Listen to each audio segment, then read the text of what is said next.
Засиленото загадување, рапидната урбанизација се поголемиот број на пловни објекти, зголемениот излов, односно криволов со кој се соочуваме децении назад.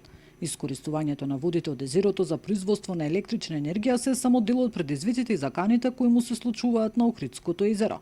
Експертите со порака на одбележувањето на денот на езерото дека сето тоа мора да биде запрено. Тоа свесни сме дека постојат премногу предизвици и премногу закани кои што му се случуваат на езерото, почнувајќи од засилена еутрофикација, односно зголемен внес на нутриенти во езерото, преку да наброиме нерешавање на проблемите со колекторскиот систем, разни диви испусти кои што екзистираат на брегот на езерото. Исто така морам да ја спомнам рапидната урбанизација на брегот на езерото, изградба интензивна на сместувачки капацитети со тоа што се врши деградација на живеалишта на голем број растителни и животински видови. Тука е секако, како што пред малку напомнав, искористувањето на езерото за производство на електрична енергија, која и тоа како влијае врз водостојот на езерото.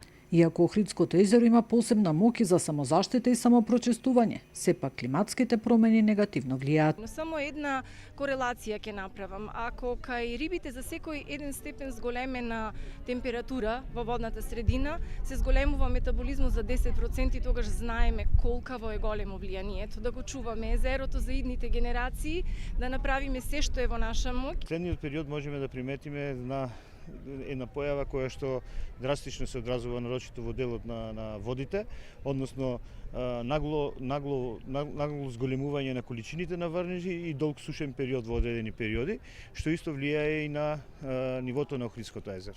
Охридското езеро е ставено на листата на УНЕСКО бидејќи исполнило поголем број на критериуми за да биде прогласено за светско и природно културно наследство. Но добрите познавачи се децидни дека потребна е поголема заштита. Нина Аритоновска, Сител телевизија.